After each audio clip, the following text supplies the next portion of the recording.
Hail to the Law on Obligations and Contracts.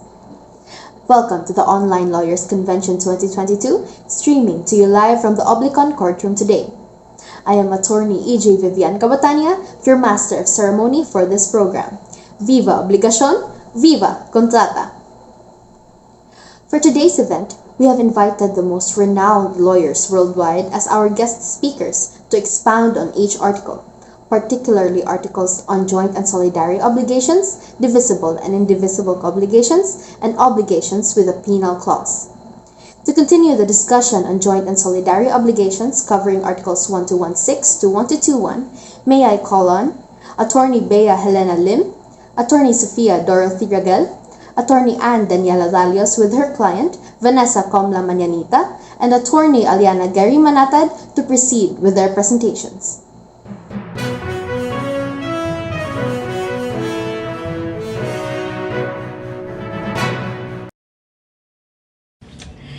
Good morning, fellow lawyers. To start with our convention today, the first article that we're going to talk about is Article 1216 of the Law on Obligations and Contracts.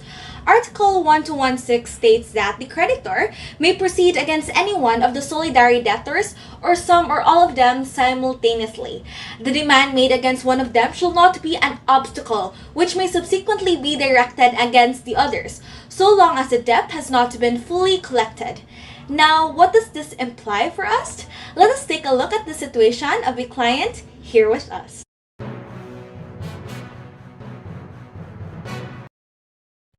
Hey Attorney Lim, it's me again, Jonna Lim, and I have a problem, and I badly need your consultation. So here's the thing.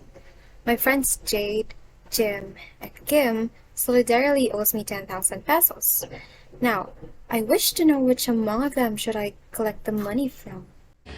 Well, Ms. Tehume, as per Article 1216 of the Law on Obligations and Contracts, you can actually collect anyone from the three of them, or from any of the two of them, or all of the three at the same time. Oh, that's nice to hear. But what if I choose Kim to pay me the money, but she only give me 5,000 pesos? Is there anything I can do about it? Yes, Mr. Hume. This is included as well in Article 1216. As long as their debt has not been paid in full, you can still choose to collect the money from either of your three friends. Well, that's good news. Thank you so much, Attorney Lim. As always, well explained. Continue with the next article. I have Attorney Rahel with me here.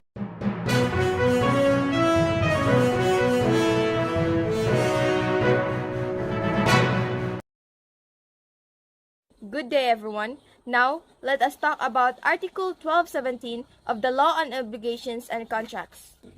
Article 1217 states that payment made by one of the solidary debtors extinguishes the obligation. If two or more solidary debtors offer to pay, the creditor may choose which offer to accept. He who made the payment may claim his co-debtors only the share which corresponds to each, with the interest for the payment already made. If the payment is made before the debt is due, no interest for the intervening period may be demanded.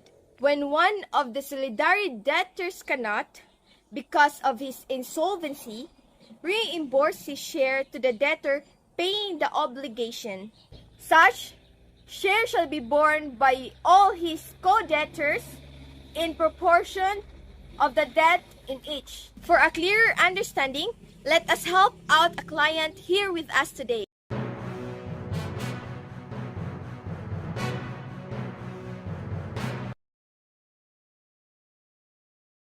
Welcome, everyone. I am Attorney Sofia Dorothy Birahel. How may I be of service for you today? Good morning, Attorney Rachel. I am Jaya Rasan and I'm with my friend Julian Bernardo. We are here to seek legal assistance.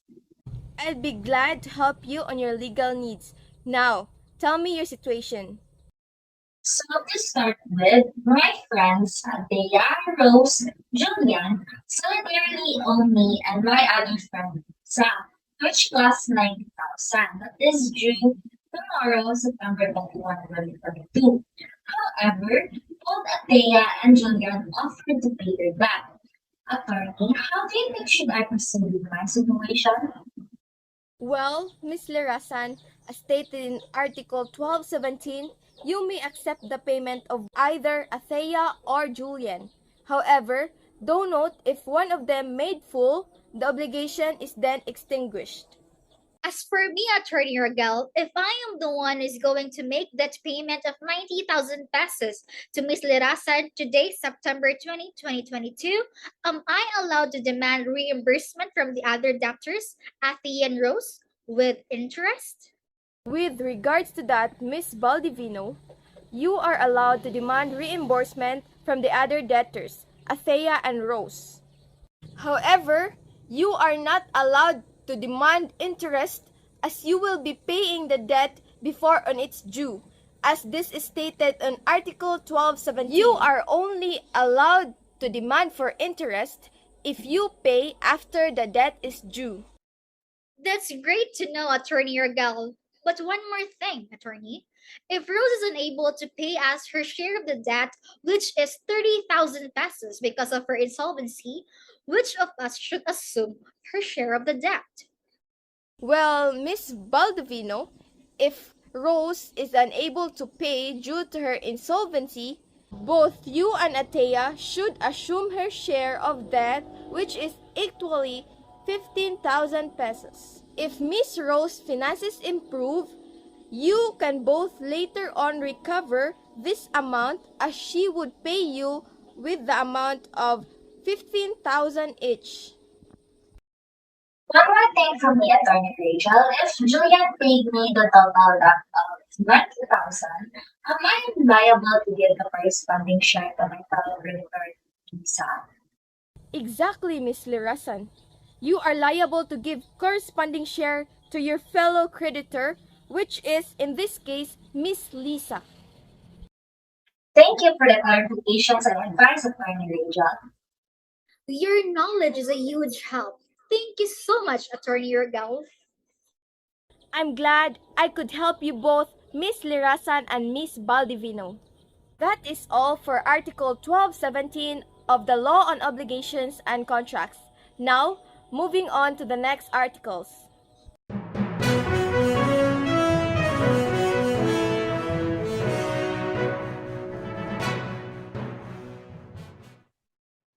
Good day, attorney. Good day. What can I do for you?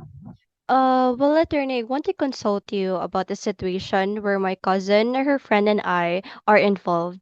My cousin would and her friend are solidarity debtors of mine to the amount of 100,000 pesos, and the debt is prescribed. But my cousin voluntarily paid me, nevertheless, because my cousin felt morally obliged to. My cousin would like to know if she can recover from me what she has paid. Okay, here's the case. Your cousin cannot recover from you what she has paid because it was voluntarily given after your cousin knew the prescription of the debt. And according to the law, when a right to sue upon a civil obligation has lapsed by extinctive prescription, the obligor cannot recover what he has delivered or the value of the service he or she has rendered. Oh, okay, attorney. But what if my cousin wants to get any reimbursement from her friend? Can she do that? No, your cousin cannot get any reimbursement from her friend because your cousin paid the debt after it had been prescribed. According to Article 1218, the law states payment by a solidary debtor shall not entitle him to reimbursement from his co-debtors if such payment is made after the obligation has prescribed or become illegal. Oh, I see. I get it now, attorney, but I have something to add. A friend of mine got involved too in a solidarity obligation, and she mentioned something about remission, but I'm not particularly sure about her specific situation. Can you tell me something about it? I'll start by stating Article 1219. The article states that the remission made by the creditor of the share which affects one of the solidary debtors does not release the latter from his responsibility towards the co-debtors, in case the debt had been totally paid by any of them before the remission is effected. And moreover, if payment is made first, the remission will have no effect. But if remission is made previous to the payment and then payment is made, solutio endebiti will arise. Oh, I remember now what happened to my friend. She and Kate is liable in solidum to May in the amount of worth 10,000 pesos. However, May remitted Kate's share. After that, my friend Lily paid the amount 10,000 pesos to May. Can Lily ask for reimbursement from Kate? Unfortunately, Lily can't demand for reimbursement from Kate since the remission extinguished the obligation of Kate. But on the good side, your friend can instead demand the return of 5,000 pesos from May, and this is under the principle of solutio endebiti. And you should also take note in case this happens again. If payment is made first before the remission, your friend can ask Kate for reimbursement since the remission is without effect. Oh, I see. Now I understand everything, attorney. Thank you so much. You're very much welcome.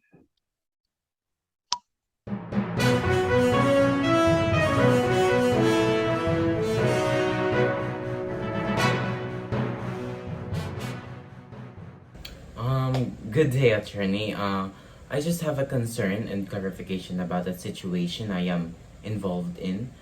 Tiff, my friend and her classmate Sherry owes me 1,500 peso. Because of my friendship with Tiff, I choose to remit or cancel their debt. Does my friend Tiff have the right to ask Sherry for the share of payment she should have paid? No, because on the basis of Article 1220, your friend Tiff didn't pay any amount towards you, so she doesn't have the right to ask for reimbursement from her classmate Cherry. It was your gratuitous act that caused the obligation to be extinguished. But what if, attorney, I only remit an amount of 1,300 peso from their debt because of my friendship with Tiff? What will happen to the remaining balance? Article 1220 only applies if the creditor, which in the situation is you, fully remit the obligation. So with your additional given situation, Cherry is obliged to pay the remaining balance of 200 pesos. But Cherry doesn't have any liability to pay Tiff the 550 that was deducted from her supposed payment share because again, Tiff didn't make any payment towards you. Ah, I understand it now. I deeply appreciate your in-depth explanation, attorney. Thank you. Good day, Attorney Manatad. Christian, Nika, and May, a car dealer, were obliged to solidarily deliver a particular car with a value of 300,000 peso to me. But due to a robbery, the car was carnapped. Are they liable for the damages? Good afternoon, Clark. According to Article 1221, if the thing has been lost or if the prestation has become impossible without the fault of the solidarity debtors, the obligation shall be extinguished. Who is responsible for the damages? In your situation, a robbery is a type of fortuitous event, therefore, the obligation shall be extinguished if the car was lost due to the robbery without the fault of Christian, Nika, and May before they have incurred in delay. The loss of car is without fault and before delay arises, so they are not liable for damages. Your response to my questions have been a big help to me. Thank you, attorney. Good day, Attorney Minatad. My friends Laika, Rai, and Kat are car dealers. They were obliged to solidarily deliver a particular car with a value of 1,500,000 pesos to me. But Laika crashed the car on the way to deliver it to me. Who is liable for the damages, Attorney? Good day, Mr. Sarmago. According to Article 1221 of Paragraph 2, if there was fault on the part of any one of them, all shall be responsible to the creditor for the price and the payment of damages and interest without prejudice to their action against the guilty or negligent debtor. In your case, you are the creditor, Mr. Sarmago. Do I ask Laika for the payment of the damages? Cherry and Clark will also be responsible for the price of the car as well as the damages, although they were not the one at fault at all. However, Ryan and Kat can recover from Laika if they have already contributed to the price of the truck. Thank you for answering my question with informative information, Attorney. You're welcome, Mr. Sarmago. Attorney, the car was lost after I made a demand upon Christian, and I still recovered the damages, also from May and Nika, or both of them without prejudice to the right of action of the latter against Christian. All of the solidarity debtors, May, Nika, and Christian, have an obligation to pay for the damages because you demanded before the car was lost due to the fortuitous event. The fault made by Christian makes all the solidarity debtors responsible even for a fortuitous event. It is where loss without fault after delay arises. I needed to know all of what you said. Thank you, Attorney. You're welcome.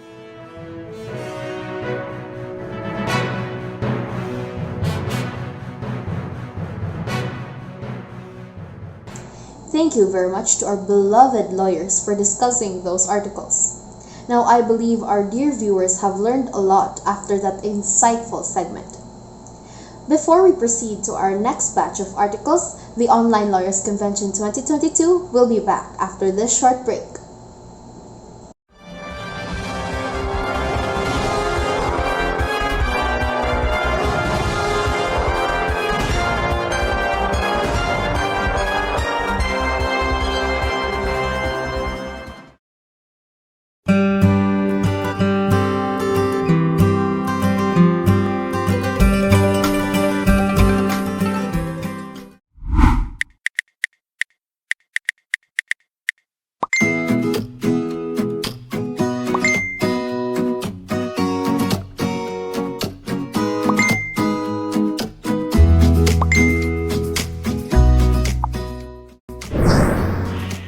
Sabine, what happened?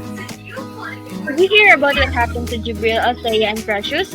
I heard that they were charged a criminal offense for not paying their debts and completing their applications. What? Yeah, I heard it too. Is it true? How is that even possible? Okay, let's add them here. Hey guys! Hi guys! Long time no see. Ganito kasi yun eh. The three of us are in a solidarity, and therefore we're solidarity debtors. There is no doubt that we are responsible of our obligation, and it is our responsibility to accept its consequences. However, we must remain calm because we're still looking for legal ways to address this issue, as it should. Don't worry about that, guys. We are fine. However, we are actually looking for legal ways to address this problem. Correct. And I'm totally regretting what I've done. I wish I didn't do it in the first place. And I wouldn't have any problem now. Agreeing to this is a massive headache. It is all thanks to you, Jibril. I don't really need your harsh words, Mrs. Precious. It is not my fault because you yourself agreed to this in the first place. I'm quite sure that I didn't force you, I didn't say that it's gonna 100% work, and yet you're blaming me from this time and place. This is full of mess, this is full of nonsense, and I think you should blame yourself rather than pointing the finger of judgment upon me. No one should be blamed, guys. We are in solidarity, so let's help each other and be in solidarity until all of this is over. Yeah, Althea's right. This is not the right time for that. Now, how about let's look for options? Wait. Did you forget about us having a friend who's an attorney? Like, who is definitely the right person for us to have this, that one step in solving this mess?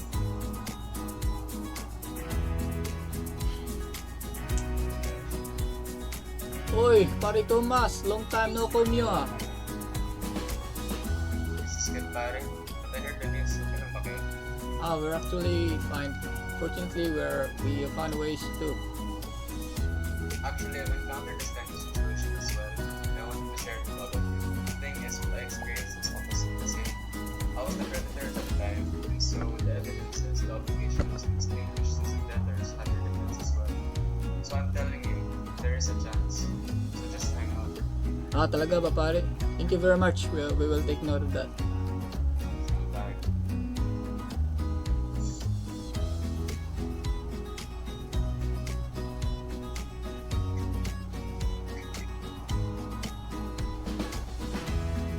Hello, attorney.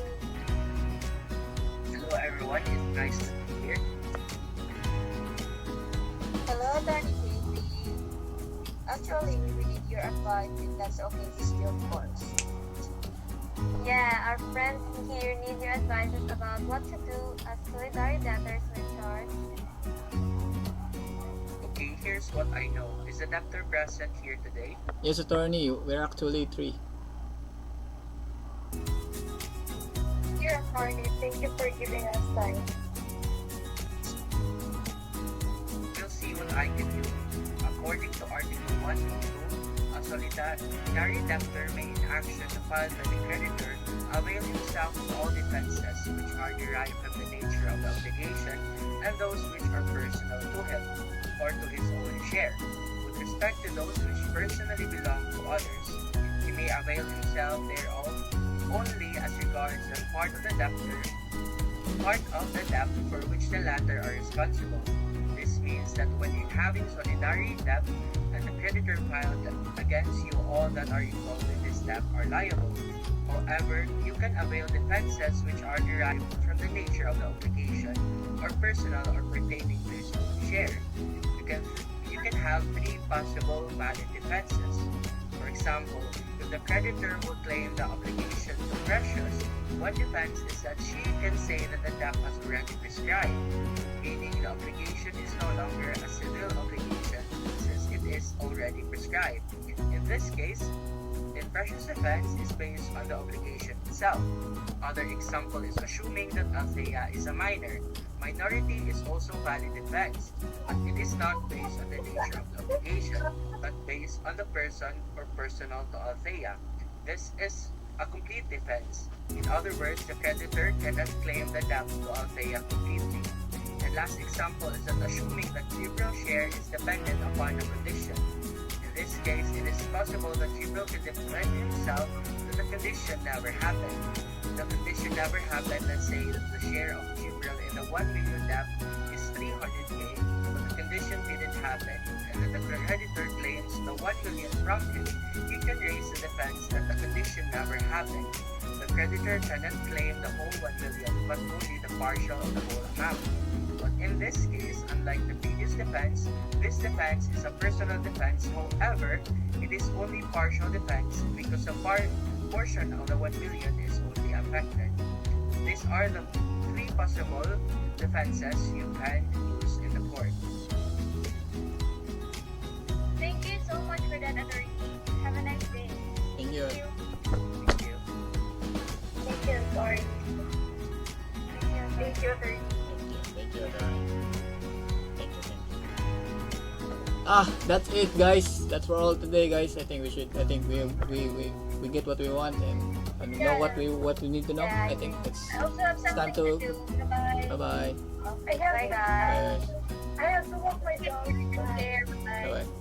Still need to go home, guys.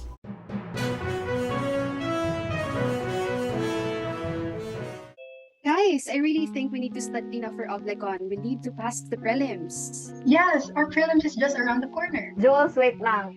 Let us breathe for a while. Jules, that's a very great idea. I tried studying last night, but I don't really understand anything. My friends are so responsible. What article were assigned to us again? Article 1223, and it states that the divisibility or indivisibility of the things are the object of obligations in which there is only one debtor and only one creditor does not alter or modify the provisions of Chapter 2 of this title. Wait, what does divisible obligation mean, and how does it differ from indivisible obligation? So, a divisible obligation is one the object of which, in its delivery or performance, is capable of partial fulfillment. Better with an example.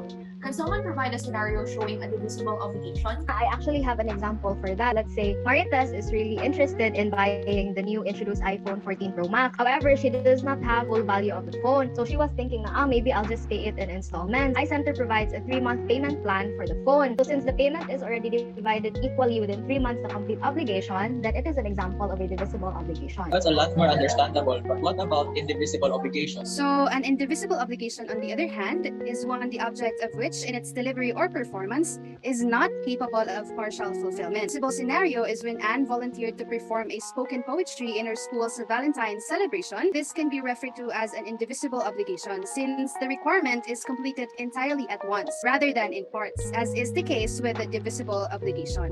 So that's called a payment for the eye. Pero how do we determine whether an obligation is divisible or not? The determining factor nandun is not the possibility or impossibility of the partial prestation, but the purpose of the obligation or the intention of the parties. So even if the object or service may be physically divisible, an obligation is indivisible if so provided by law or intended by the parties. That's right. However, if the object is not physically divisible or the service is not susceptible to partial performance, the obligation is always indivisible, regardless of the party's intent. Aside from that, there are also kinds of division. Three. Yes, Neil. Namely, those are qualitative division, quantitative division, and ideal or intellectual division. But how is it different from each other? Basically, it's easy to identify because you can say it on their names. For example, for qualitative, we all know that it's based on quality and not quantity. Let us say after the death of Queen Elizabeth, her son, daughters, together with her grandchildren, will inherit some of her property that she owns. So for quantitative division, from the name itself, it's based on quantity rather than quality. For example, Annika's family has a generational wealth, and Annika and her sister will inherit 50 million pesos. Hence, they will have 25 million each. Last is the ideal or intellectual division. Here, the division only exists in the minds of the parties. For instance, Tom and Jerry are co-owners of a laptop. Since the laptop cannot be physically divided into two equal parts, they decided to share the ownership. So aside from that, we also have three kinds of indivisibility as well. We have legal, conventional, and natural indivisibility. Legal indivisibility, where a specific provision of law is declared as indivisible obligations, which by their nature are divisible. For conventional, this is the will of the parties makes a divisible obligation which, by their nature, are divisible. The last is the natural indivisibility. The nature of the object or the prestation does not admit to the division. So an example of natural indivisibility is when I give a car to my mother. I can give another example for natural indivisibility. It is when I sing a birthday song to my sister. That's also correct, Sai. I think that wraps up our study session for today. Thank you so much, guys, for sharing your ideas. See you next week for our exam. Bye, guys. Bye. Welcome back, dear viewers, to the Online Lawyers Convention 2022. Our next batch of lawyers will be discussing Articles 1224 to 1230. To proceed with their presentation, may I call on Attorney John Rene Borlado, Attorney Dave Joshua Manangkil, Attorney Seidel Shane Makoto, and Attorney Jericho Cavite with their clients and witnesses, Josh Harvey Alvero, Mary Rose Bukog, Jane Marninia Buntonta, and Paula Nicole Avila, and Attorney Felicity Lumapas, and lastly, Attorney Yeda Sofia Siniza. Viva Obligación! Viva Contrata!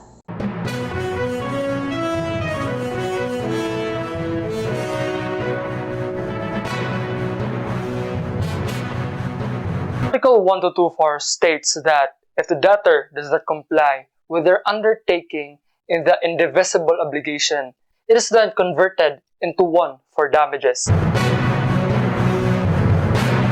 The creditor can ask for specific performance or decision because there is no cause of action against the debtors for failing to fulfill their obligations.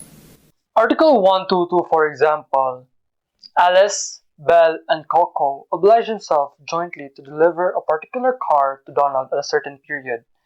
The agreement made among Alice, Belle, and Coco, which was made known to Donald, is that they will contribute in buying the car. The car was not delivered on a due date because of the failure of Coco to give his share. Donald, the creditor, can demand payment from Coco, but Alice and Belle are not liable to pay for Donald the obligation of Coco. Coco should pay Donald the amount that corresponds to his portion of the value which the obligation consists of.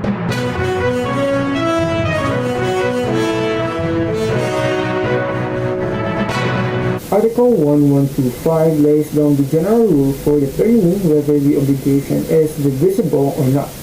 Reminded that obligation's purpose is the controlling circumstance.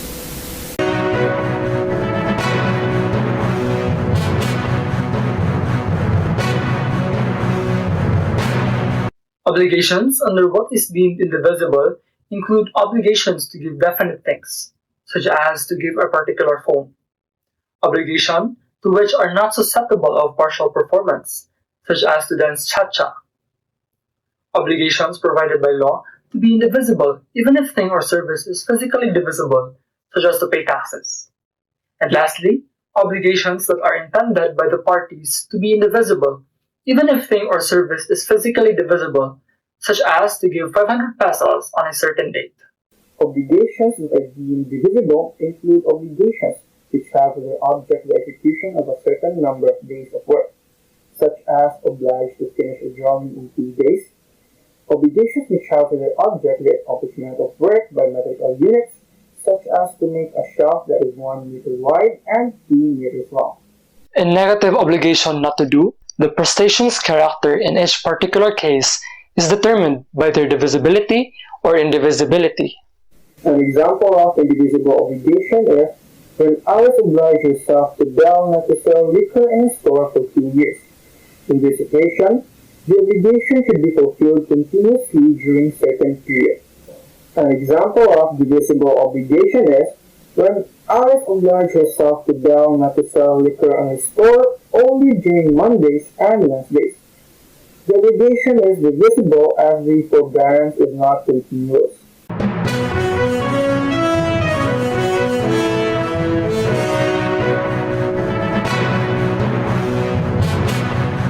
Article 1226 states the purpose of penal clause and obligation, that is to ensure the performance or compliance of the obligation, to substitute a penalty for the indemnity for damages, and the payment of interest in case of non-compliance, and lastly, punish the debtor of the non-fulfillment of his obligation.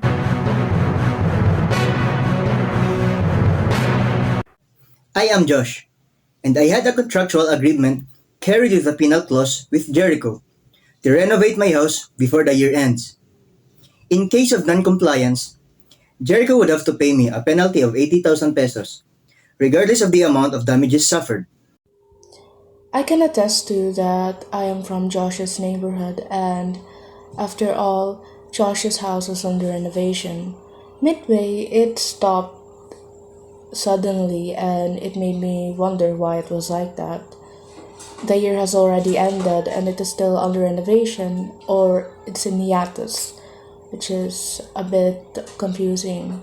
As stated on Article 1226, Jericho would have to pay a penalty of 80,000 pesos as a substitute for the indemnity for damages of non-compliance of his obligation.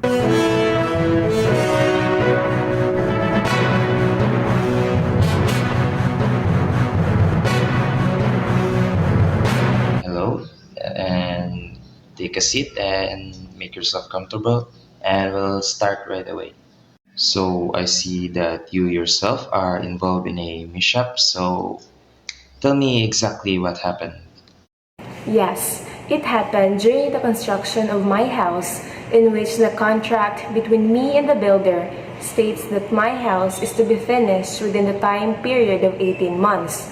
In case of a breach in our contract, he shall add additional designs to my backyard as a substitute for non-compliance. So Article 1227 states that the debtor who did not fulfill his duty cannot absolve himself of fulfilling the main commitment by paying the penalty indicated in the punitive clause unless the agreement expressly states that doing so will really discharge the primary obligation. However, if the creditor has decided to require the fulfillment of the obligation, the performance thereof should become impossible without his fault, so the penalty may still be enforced.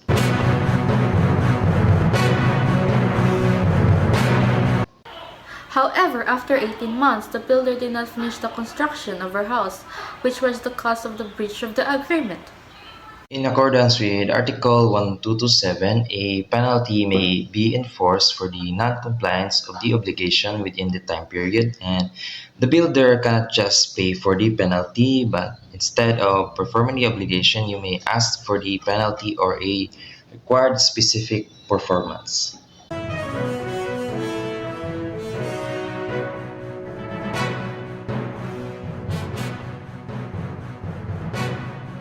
Welcome everyone.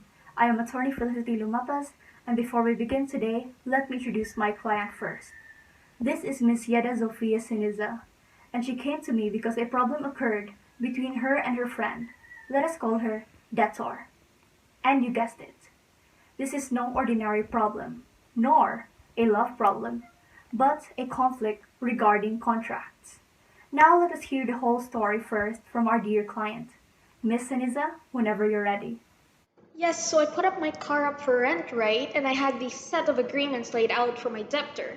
We were very clear in our agreement that if she failed to return my car on the said date, which was 2 weeks, she would have to pay a total of 50K to compensate.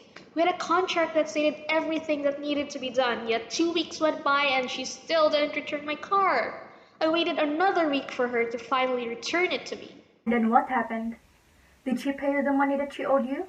No, she didn't. She refused to pay me 50K unless I told her what were the losses and damages I suffered, and I was like, that isn't necessary. It's in the law and it's in our contract. And that is true, because under the nature and effects of obligations lies the different types of damages. A penalty is an example of liquidated damages, and among those types of damages, the only damage that need a proof of pecuniary loss is the actual damages. Since a penalty is under liquidated damages, then a proof of pecuniary loss is not needed in order to demand penalty.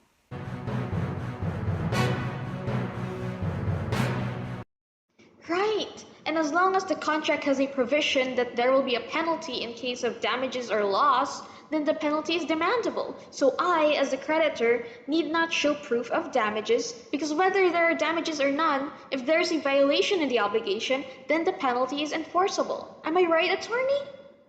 Yes, and note that the penalty being agreed on by both parties will be the penalty given by the debtor and no more than that. But in situations where, let's say, the creditor claims damages, then proof of actual damages suffered from the breach of principal obligations will be provided as was stated before. Oh, thank you so much, Attorney Lumapas. You're welcome anytime.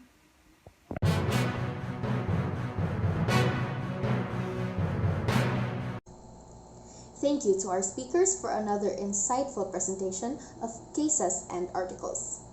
From these situations and explanations, we can really see how the beauty of the law can be found all around us. Am I right? Now, to cool off and break the ice from all these formal law talks, the Online Lawyers Convention 2022 will be back shortly.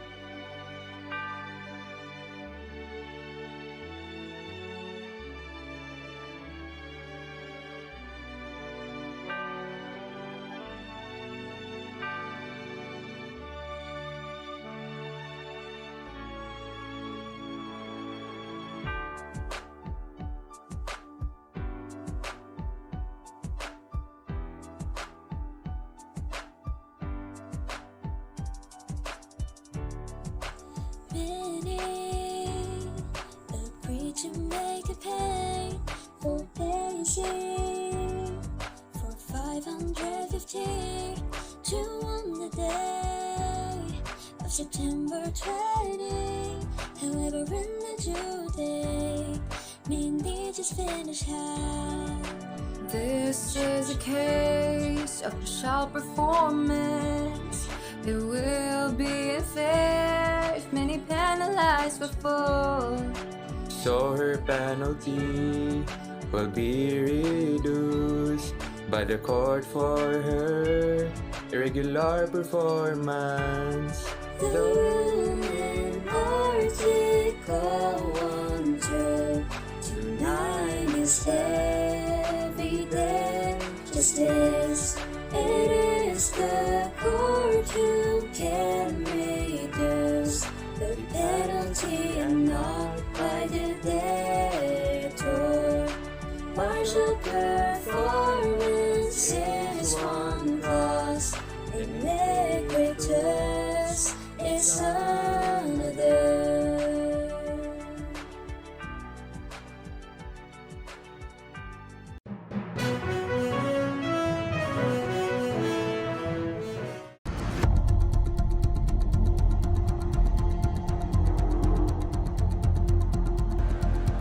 Idol, we have here Mr. Twiza, our obligor, Miss Liam, our obligee, and Mrs. Twiza, our complainant. For today's case, there has been a complaint for Mr. Twiza and Miss Liam regarding their closeness.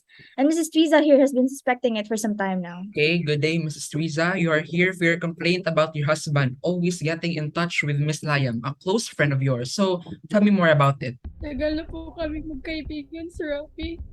Sobrang close na po talaga namin eh. Pero dito mga nagdang-araw, kadas ko sila nagkikita magkasama. That is why, Mr. Twiza, you're giving your wife a reason to suspect you. Wait, let me just ask, why are you always with Miss Liam? Sir Rafi, meron po kasi kaming kasunduan na... Ayan, Sir Rafi! Nabukit mo na rin naman ang Alex. Sir Rafi, nakulit mo yung dalawang yan. Ay, favorite pala ha? Hindi ka nakabita yan. Ang asawa ko na ibigay yung Ford Mustang niya. Yan, ginawang kasunduan namin. Naibigay niya sa akin ang kotse niya. Kaya hindi mo na to mababawi sa akin. Oh, wait. Agreement? What is that for? Kasi Sir Rafi, may pinagkasunduan kami na kapag mag-iisang taon na kami, ay ibibigay niya sa akin ang kanyang Ford Mustang. At kapag hindi niya ito matutupad, ay mag-live-in kami. 1 year? 1 year of what? Wala po kaming label, Sir Rafi. Pero alam namin na mahal namin ang isa't isa. Sander, you already know that you're married to Mrs. Twiza already. Did you know cheating and cohabiting are against the law? For you are married. Regarding this case that we have, let me call Attorney Sam Ferrer. Attorney, I have this case here between Mr. and Mrs. Twiza, a married couple, and Miss Liam. Mr. Twiza and Miss Liam have an agreement that the former should give his Ford Mustang to the latter as a gift for their 1 year of mutual understanding. But then if Mr. Twiza cannot fulfill this obligation, the penalty would be that he should cohabitate with her. So their situation, Sir Rafi, actually fits in Article 1230 of Obligations with a Penal Clause, wherein the nullity of the penal clause does not carry with it that of the principal obligation. So this means that the penal clause that they have to cohabitate is against the law, and therefore it should be nullified without affecting the principal obligation. For even if the penal clause is void, the principal obligation remains valid and demandable. So this means that the penal clause is to cohabitate will be therefore void. But still, the principal obligation is demandable, which is your car, Mr. Twiza, whether you like it or not. And that's what you get from your irrational actions, Mr. Twiza. This is now your consequence. It's really sad, that the principal obligation is the Mustang, because if it was the cohabitation, the unlawful act, that is the principal obligation, the consequence might not exist because it will be nullified, and the law states that if the principal obligation is void, it carries with it that of the penal clause. You heard that, Mr. Twiza? Wait, let me ask you, what could be the possible reason why you still chose to cheat with your wife? Sir Rafi, minahal ko naman po siya dati pero...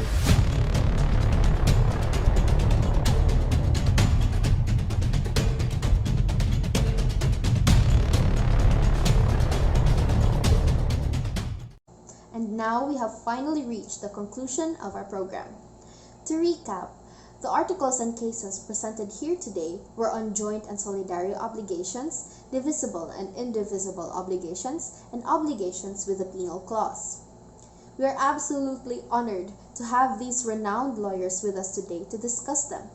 We would also like to thank our sponsors for this program, G Malaya for funding this event, Malaya Cuties for watching this program right now, for Block BE Productions who made this event possible, and most of all to the Lord our God for allowing a smooth and successful convention. To our viewers online, for any queries and questions that you may have, drop a comment on our Facebook group post and we will surely address these in no time. Once again, this has been your lovely lawyer, Attorney EJ Vivian Cabatania, now signing off. Thank you and God bless.